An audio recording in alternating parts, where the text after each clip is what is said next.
Hello mga kamamshi, ito nga po palang aking mini garden dito sa aming terrace. Wala po kasing space kaya dito lang ako naglagay.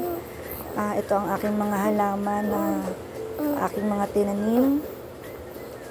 Meron akong oregano. Meron din akong, ewan ko kung anong tawag dito.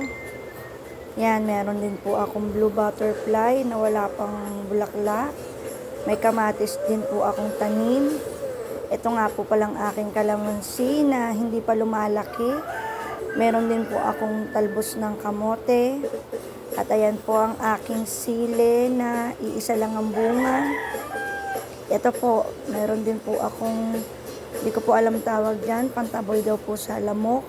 Binigay po na aking kapitbahay. At ito po ang aking blue butterfly na may bulaklak na. Iniinom namin to ng aking asawa dahil marami daw po itong benefits. Meron din akong mayana. At meron din po akong yung halaman na gumagapang. At meron din po akong money tree na dati maliit lang. Naglagay din po ako ng halaman dito sa aming bintana. Yan. Yan lang po. Salamat. Enjoy your watching.